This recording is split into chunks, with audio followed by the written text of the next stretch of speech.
Assalamualaikum warahmatullahi wabarakatuh. Perkenalkan, nama saya Andina Maharani Putri dengan NIM 125 dari kelas Jalan Jembatan 24. Di sini saya akan menjelaskan analisis rangka batang atau truss menggunakan SAP 2000.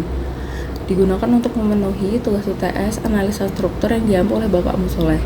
Untuk ketentuannya, satu ada model struktur, yaitu memiliki minimal 12 join atau titik buhul, minimal 10 batang, kemudian minimal 4 panel, tinggi rangkanya bebas di rangka 3-5 meter, panjang bentang totalnya minimal 16 meter, dan menggunakan kombinasi batang diagonal dan juga vertikal. Di sini kita buka SAP, kemudian kita pilih file, models. Di sini menggunakan units KN, M, dan C. Kemudian pilih 2D trusses. Di sini saya akan menggunakan tinggi jembatan 4 meter. Kemudian kita oke. Nah, di sini sudah terbentuk. Kemudian saya tutup 3D-nya. Nah, karena disebutkan tadi minimal titik buhul atau join-nya 12 dan di sini masih kurang, maka saya akan tambahkan rangka batang. Di sini.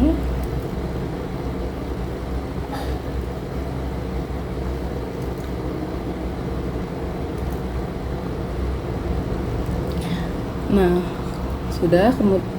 maka sudah memenuhi 12 titik buhul atau join. Nah, untuk rangka batang yang terpotong seperti ini, kita harus divide atau bagi menjadi 2.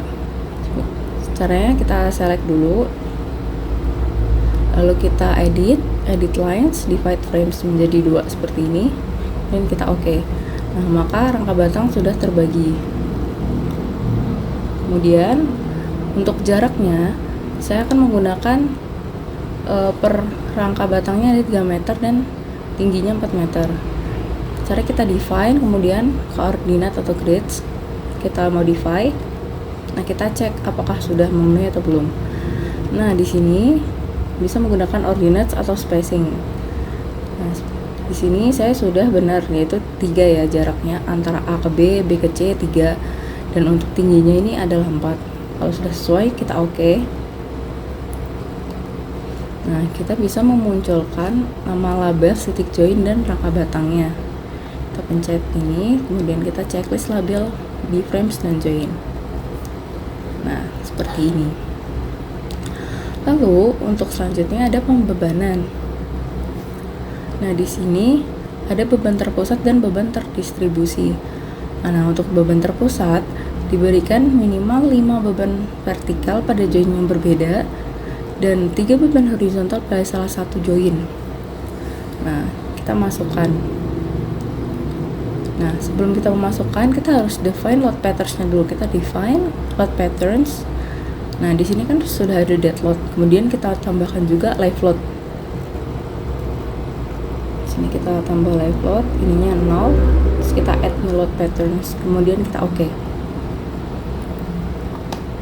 Tadi ada beban terpusat vertikal. Vertikal berarti arahnya di sumbu Z, yaitu turun. Nah, saya taruh pada titik buhul di sini. Kenapa di bawah? Karena beban terpusat biasanya menggunakan live load. Nah, live load itu beban hidup. Nah, biasanya beban hidup di sini adalah beban truk, beban kendaraan, roda, atau pejalan kaki yang melewati atasnya. Nah, setelah kita select, kemudian kita assign, kita join loads, kemudian force. Nah, seperti tadi, vertikal berarti di sumbu Z ya. Nah, kita menggunakan live load di sini. Nah, untuk Z, kalau ke atas positif berarti kita masuknya negatif karena dia sesuai gravitasi jadi turun. Misalkan 20. Kemudian kita oke. Nah, ini untuk beban terpusat vertikal sudah dimasukkan. Kemudian ada satu beban horizontal pada satu titik buhul. Nah, kita masukkan di sini. Nah, untuk beban horizontal sendiri itu bisa berupa beban angin, beban hujan, beban sentrifugal, ataukah beban rem. Nah, di sini kita masukkan di sini, kemudian kita assign lagi seperti tadi di join loads, force lagi. Nah, tetapi untuk horizontal dia berada di sumbu X. Nah, berarti kita masukkan pada sumbu X di sini. Nah, misalkan ada beban angin ke arah kanan sebesar 20. Jadi kita masukkan 20 di sini. Nah, kemudian kita oke. Nah, kemudian dimasukkan lagi beban di sini. Karena tadi ada 3 beban, kita assign lagi loads, force. Nah, di sini misalkan ada beban rem ke arah kiri. Nah, kalau ke arah kanan positif, berarti ke arah kiri negatif ya. Jadi kita misalkan ke arah kiri sebesar 10. Kita isi, kemudian kita add to existing load. Kita oke. Nah, setelah itu kita masukkan lagi, kita assign lagi. Nah, misalkan di sini ada gaya sentrifugal ke arah kanan sebesar 5. Kita masukkan 5 di sini, kemudian add to existing load, kita oke. Nah, beban terpusatnya sudah masuk di 1 join dan vertikalnya sudah masuk di 5 joints yang berbeda. Nah, dilanjutkan ada beban terdistribusi. Di sini ada beban merata, beban segitiga sama kaki, beban segitiga sama siku, dan beban trapesium. Nah, untuk beban merata kita taruh di sini. Nah, sini beban merata ya. Kita assign lagi frame loads, distribute. Nah, untuk beban merata atau beban terdistribusi biasanya menggunakan dead load ya. Nah, jadi di sini kita pakai dead load ini, benar. Terus kemudian, nah untuk beban merata kan dia merata ya sepanjang rangka. Jadi misalkan sepanjang sini dan sini. Jadi kita pakainya relative distance saja. Ini sudah sesuai. Kemudian kita masukkan bebannya. Ini misalkan bebannya 10. Kita masukkan di sini. Kita oke. Karena warnanya sama, kita ganti dulu di outputnya. Misal diganti biru sini. Kita oke. Nah, sudah. Nah, di sini sudah ada beban merata sepanjang rangka batang 23. Nah, kemudian dilanjut ada beban segitiga sama kaki. Nah, kita masukkan pada rangka 24 di sini, kita assign lagi. Kemudian kita frame loads, distribute. Nah, untuk beban segitiga sama kaki, berarti pusat beban itu berada di tengah ya. Nah, sedangkan jarak rangka batang di sini sepanjang 3 meter ya. Jadi kita pakai absolute distance di sini. Nah, kalau setengahnya 3 kan 1,5, berarti di sini kita tulis 0, sini 1,5, dan di sini 3 paling ujungnya. Nah, karena bebannya di tengah, kita masuk loadnya di sini. Nah, misalkan bebannya 5, kita taruh di sini, kemudian kita oke. Nah,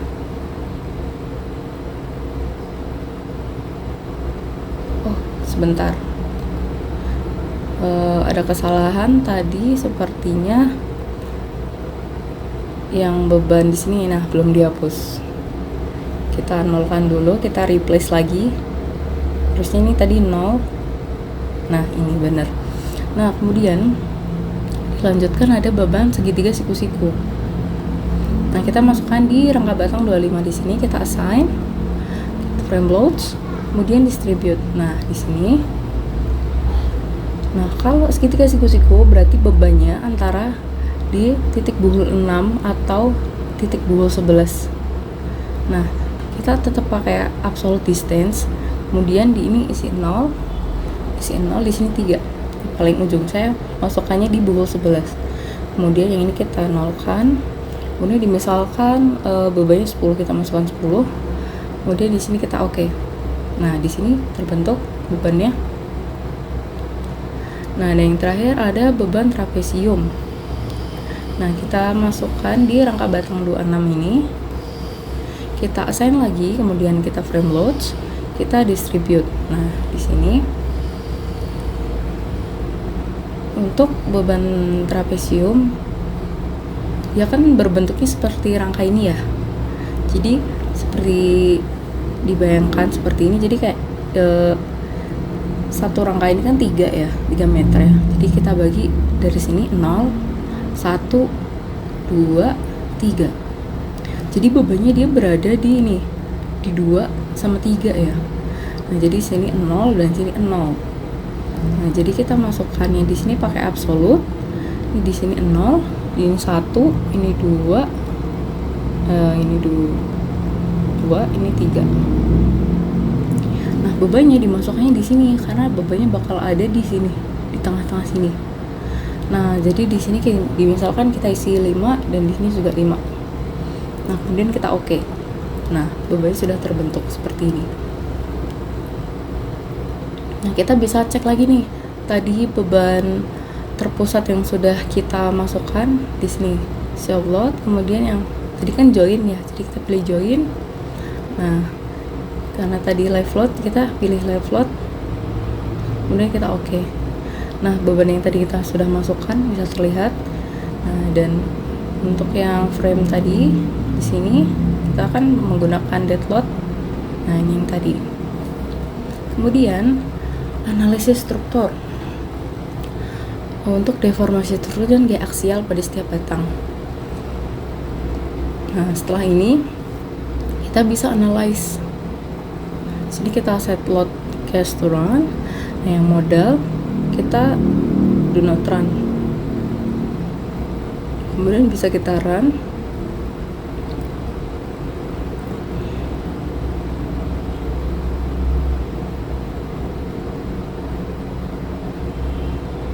Nah, sebelumnya kita save dulu.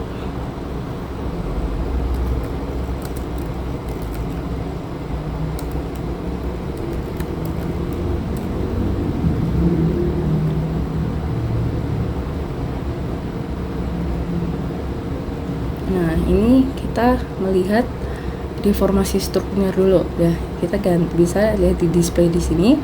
Kemudian show deformed shape. Nah, kita bisa lihat dari deadlocknya dulu. Kita oke. Nah, ini adalah deformasi deadlock. Nah, kemudian kita bisa melihat deformasi untuk live loadnya juga. Di sini kita ganti live load. Kita oke. Nah, ini untuk live loadnya. Kemudian kita bisa melihat gaya aksial pada setiap batang. Nah, jadi kita pilih display, terus show force atau stress. Nah, untuk join berarti kita melihat live load. Nah, kita oke. Nah, ini reaksi join atau titik buhul untuk live load. Untuk arah Z-nya nih 15, arah Z-nya 50, kemudian X-nya 15 ini. Nah, kemudian untuk deadlock-nya, nah untuk arah Z-nya ada 48 sekian dan 40 sekian, untuk X-nya 0. Nah, setelah itu kita display lagi show force. Nah, untuk kita frame-nya yang beban terdistribusi. Untuk deadlock kita menggunakan axial force. Nah, kita oke. Nah, seperti ini bebannya. Kemudian kita pilih yang menggunakan angka saja. Menggunakan value, kita oke di sini. Nah, ini dia. Untuk yang minus itu adalah gaya tekan. Kalau yang biru ini yang plus adalah gaya tarik. Nah, jadi ini adalah gaya tekan dan gaya tarik deadlock. Nah, kemudian di sini kita display lagi, kita force, kita lihat yang live load-nya. Nah, live load nih fill diagram dulu. Nah, seperti ini. Ini adalah gaya aksial pada live load. Kemudian kita tampilkan yang diagram angkanya. Ini pilih show value, kita oke. Nah, ini adalah hasil aksial live load.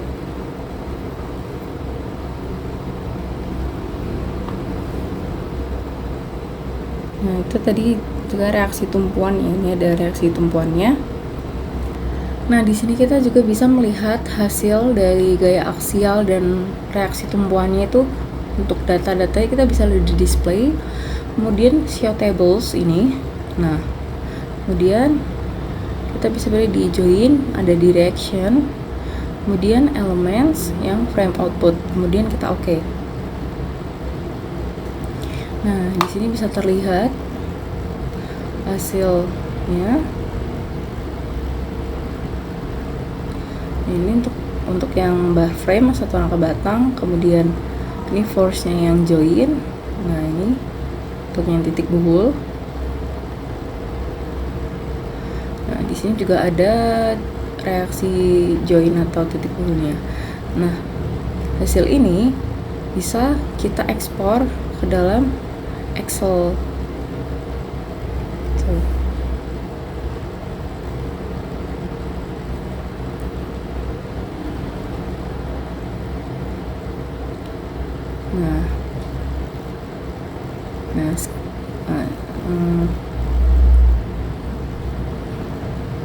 Kita oke di sini.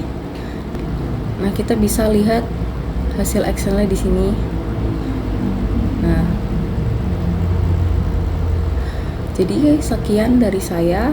Terima kasih. Wassalamualaikum warahmatullahi wabarakatuh.